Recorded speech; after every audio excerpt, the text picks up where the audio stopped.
Party के नेता भी थे, टोका क्यों नहीं कि मुल्क से नाता टूट जाएगा क्या? राकेश जी, मुल्क को तोड़ने की बात तो सबसे पहले सावरकर ने अपने किताब हिंदुत्व हु इज हिंदू 1923 में ही लिख डाली। टू नेशन थ्योरी देने वाले सबसे पहले वही थे। जिन्ना की पार्टी के साथ मिलकर के बंगाल से लेके पंजाब तक चुनाव लड़ने वाले भी यही लोग थे। उसके अलावा चाहे सिविल डिसोबीडियंस मूवमेंट हो, क्विट इंडिया मूवमेंट हो, हर जगह कभी भी अपनी हिस्सेदारी नहीं दी, क्योंकि अंग्रेजों के खिलाफ ये जाना नहीं चाहते थे। पेंशन वाले ये लोग हैं, तो हम पर तो किसी तरह का इल्जाम लगाएंगे तो जनता इन पर हंस देगी। बात ये है कि देश में आवाम को इन पर भरोसा नहीं रहेगा कैसे, जब ये लोग सुप्रीम कोर्ट सिर्फ ऑब्जर्वेशंस देती है, उस ऑब्जर्वेशन के खिलाफ इनके सांसद सीधे सुप्रीम कोर्ट के खिलाफ बोलते हैं कि सीजीआई ने देश में गृह युद्ध चला रखा है। अब हमको ये बताएं प्रदीप भंडारी जी कि देश में कहां कहां गृह युद्ध चल रहा है। मणिपुर वाला तो हमने देखा है जहां पर आप कुछ भी करने में असमर्थ हैं। सुनिए, उसके अलावा कहां चल रहा है जिसके बारे में आपके सांसद बोल रहे हैं? उसके अलावा वीपी जगदीप धनखड़ जी आज डीयू आए थे, डीयू आकर के बोले कि हम लोग अल्टीमेट मास्टर है संविधान के और हम डिसाइड करेंगे कि संविधान में क्या कंटेंट रहेगा। जाकर के वीडियो सुन लीजिएगा। आप नहीं डिसाइड करेंगे, आप सेवक हैं, मात्र सेवक। जनता ने आपको सेवक बनाया है और आज इस बात को इन लोगों ने प्रूफ कर दिया है कि अगर 400 पर इनका आ जाता तो देश में संविधान को बदल देते। आपने अपने मन की बात कह ली, आपने अपना पॉलिटिकल नैरेटिव सेट कर लिया, मुझे कोई दिक्कत नहीं, आप कहिए। आता हूं प्रदीप जी, लेकिन मैं कह रहा हूं जिस मंच पर आपकी पार्टी के नेता थे वहां से कहा गया मुल्क से नाता टूट जाएगा, तो ये कौन सी नेशन थ्योरी की बातचीत है? इस पर क्यों नहीं उठकर कह दिया कि ऐसी बातें मत करिए मन से?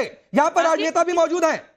राकेश जी, मुल्क पर अपनी जान न्यौछावर करने वाले हमारे लोग थे। हम पेंशन पर नहीं जिंदा थे इनके जैसे। सर कटाने वाले हमारे सब लोग थे। सबने इस मुल्क पर अपना सब कुछ न्यौछावर किया है। राकेश जी, लालू प्रसाद यादव क्या आजादी की लड़ाई लड़े? ये क्या बात कर रही है प्रियंका भारती? लालू प्रसाद यादव आजादी की लड़ाई लड़े? ये बाबा साहेब अम्बेडकर ने वीर सावरकर के त्याग की बात करी थी। अरे वीर सावरकर को जितनी कठोर सजा मिली थी ना, उसकी तुम्हारे पूर्वजों को मिलती ना 1% तो अंग्रेजों को लेटर लिखा करते थे, रॉयल जेल के अंदर रहा करते थे। हमसे बात करोगे? लालू प्रसाद यादव ने चारा घोटाला के अलावा क्या किया है? प्रियंका भारती, लालू प्रसाद यादव ने चारा घोटाला के अलावा क्या किया है? वो तो श्यामा प्रसाद मुखर्जी थे जो बंगाल जो है भारत के अंदर रहा था, वरना नेहरू और साहब जैसे लोगों की हालत होती तो बंगाल भी पाकिस्तान को गिफ्ट कर देते। इतिहास पता नहीं है? ये रहा अम्बेडकर जी का कोट, पढ़ के आया करो प्रियंका भारती, तभी जाके तुम्हारी भी पीएचडी 15-15 साल तक होगी। जेएनयू के अंदर जैसे करेंगे होती है। ये देखो, ये रही वंचितों का दर्द समझते हैं। ये वीर सावरकर, बाबा साहेब भीमराव अम्बेडकर ने कहा मुल्क के प्रति कोई मुल्क के प्रति शहाबुद्दीन वाली पार्टी आज चुप क्यों है? बताओ प्रियंका भारती, अगर कोई मुल्क को तोड़ने की बात कर रहा है तो क्यों चुप हो? और थोड़ा कॉन्स्टिट्यूशन नहीं पढ़ना आता क्या? वाइस प्रेसिडेंट ने क्या बोला था? पार्लियामेंट की सोवरेनिटी सुप्रीम है। ठीक है, रुकिए, मैं दोबारा आता हूं। थोड़ा सा आप लोग धैर्य रखिए।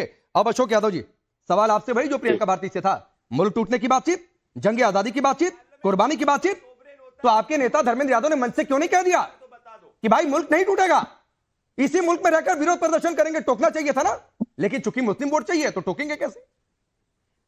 देखिए, प्रियंका जी ने बहुत सारी बातें बताई कि मुल्क तोड़ने में और मुल्क को बर्बाद करने में किस तरह से श्यामा प्रसाद मुखर्जी और सावरकर जी का योगदान रहा। इसके आगे मैं बोलता हूं प्रदीप जी। देखिए, भारतीय जनता पार्टी और मोदी सरकार, योगी सरकार, जितनी सरकारें पागल हाथी हो गए हैं लोग। ये लोग इसे पागल हाथी सब कुछ कुचलने पे आमादा हो जाता है, उसी तरह से ये भाजपा की पागल हाथी लोकतंत्र को कुचल रही है, न्यायपालिका को कुचल रही है, पीडीए को कुचल रही है, किसानों को कुचल रही है, नौजवानों को कुचल रही है। ये सबको कुचलना चाहती है ये पागल हाथी। लेकिन इस पागल हाथी के जो नकेल, जो हमारा संविधान, जो बाबा साहब का संविधान आर्टिकल 142, 142, अरे तो संविधान पर भरोसा करिए ना, क्यों कह रहे हैं पागल हाथी? अशोक यादव जी, तो संविधान पर भरोसा करके कहना चाहिए था कि इस मंच से मुल्क टूटने की बात मत करो, मुल्क से अलग होने की बात मत करो, नाता तोड़ने की बात मत करो। मैं यही तो कह रहा हूं। प्रदीप भंडारी जी 20 सेकंड दीजिए, मैं यही तो कह रहा हूं। देखिए, मुल्क टूटने की बात वो नहीं कह रहे हैं, वो कह रहे हैं कि हमको जो संविधान ने अधिकार दिया उस अधिकारों की रक्षा हमारी करिए। अरे मेरे भाई, मैं यही तो कह रहा हूं। तो कहना चाहिए था ना धर्मेंद्र यादव को उठकर कि भाई मुल्क से नाता तोड़ने की बात मत करो, संविधान के हक की लड़ाई लड़ो, अपने हक की लड़ाई लड़ो, मुल्क से नाता टूटने की बात मत करो। ये कहना चाहिए था ना खड़ा होकर। लेकिन नहीं साहब, इतनी बड़ी पट्टी है क्योंकि वोट चाहिए, कहेंगे नाराज हो जाएंगे। प्रदीप भंडारी, देखिए इन्होंने पागल हाथी जैसे शब्द का इस्तेमाल किया, इस पर आपका रिप्लाई। राकेश जी, जो जिसको कहते हैं ना, जिसकी बुद्धि भ्रष्ट हो जाती है तो उसका यही हाल होता है, और इनसे और ज्यादा उम्मीद नहीं की जा सकती। इनके एक राज्यसभा सांसद थे मोहम्मद अबीद, ये मोहम्मद अदीब ये कहते थे कि भाई पाकिस्तान जो है वो लाहौर नहीं लखनऊ तक होता, और एहसान मान रहे हैं कि वो भारत के अंदर रह गए। इन्होंने अयोध्या और बनारस ब्लास्ट केस के एक्यूज के लिए रिहाई की बात करी थी इलाहाबाद हाईकोर्ट के अंदर। तो जिनकी नीति और नीयत देश विरोधी है, और इनके रामगोपाल यादव ने तो चीफ जस्टिस ऑफ इंडिया को गाली से प्रयोग किया था जब राम मंदिर की वर्डिक्ट के बारे में बात थी। तो ये लोग लोकतंत्र विरोधी है, देश विरोधी है और गुंडों की पार्टी है। अरे मुझे एक बात बता दो, आप मुझे एक चीज बता दो, संविधान पढ़ के आए हो ना? सुनो अशोक यादव, संविधान पढ़ के आए हो? संविधान में कहा लिखा है कि तुमको ये आजादी है कि मुल्क से तोड़ने की बात करना? सेडिशियस है वो, क्यों नहीं खड़े हुए तुम्हारे धर्मेंद्र यादव? अरे अशोक यादव देखो भैया, आप तेजस्वी यादव 10वीं पास है, आप 90 पास हो। आप मुझे ये बता दो कि जब कौन से संविधान की धारा में लिखा है कि मुल्क से तोड़ने की बात होती है तो राइट टू स्पीच है।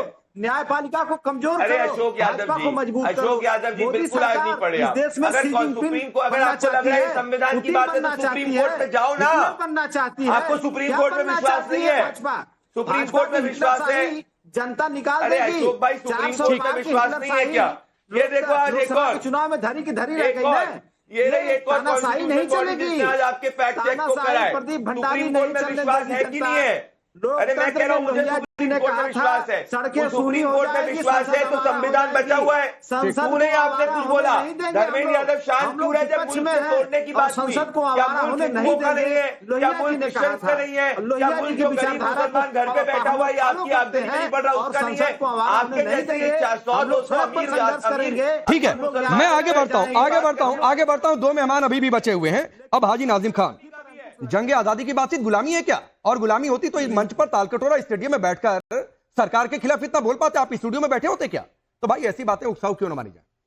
औज़ु बिल्लाहि मिनश शैतानिर रजीम, बिस्मिल्लाहिर रहमानिर रहीम।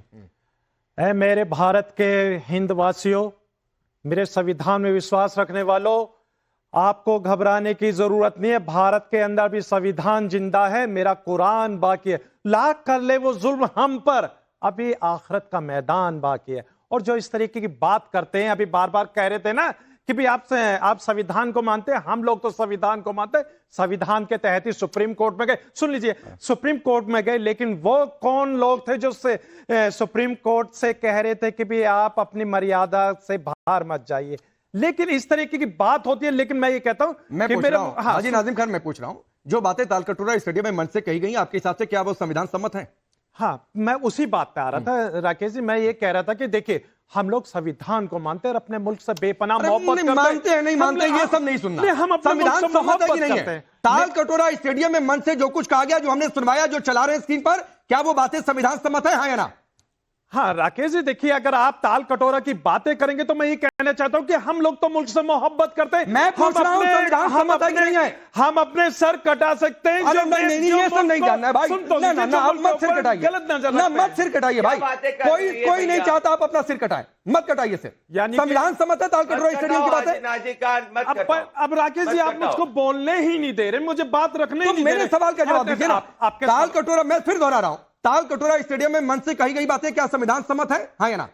सुप्रीम कोर्ट को अपनी मर्यादा में रहने की बात कौन सी है? तालकटोरा स्टेडियम की बात संविधान सम्मत है जाता कि आप अपनी मर्यादा में रहिए, तो सुप्रीम कोर्ट अभी मत जाइए। लेकिन तालकटोरा की बात तो आप मेरे भाई, अगर सुप्रीम कोर्ट की भी बात करता हूं राकेश जी, सुप्रीम कोर्ट के बारे में भी थोड़ी सी बात हो जाए। क्यों कर, मैं जो पूछ रहा हूं बता दीजिए। अगर सुप्रीम कोर्ट की इतनी बात करने का शौक है तो छोड़ देते ये विरोध प्रदर्शन की बात, पहले सुप्रीम कोर्ट में सुनवाई हो लेने देते। राकेश भाई, तो कभी उधर उधर जाने का नैतिक हक नहीं है आपको। संवैधानिक अधिकार खत्म करने की बात कर रहे हैं आप। देखिए, हमारा संवैधानिक अधिकार खत्म नहीं हो सकता। फिर वही बात है भाई। ना शालिनी अली, एक लाइन का जवाब नहीं मिल पा रहा है कि तालकटोरा स्टेडियम में मंच से कही गई बातें क्या संविधान सम्मत है? इस पर सबकी जुबान खामोश है।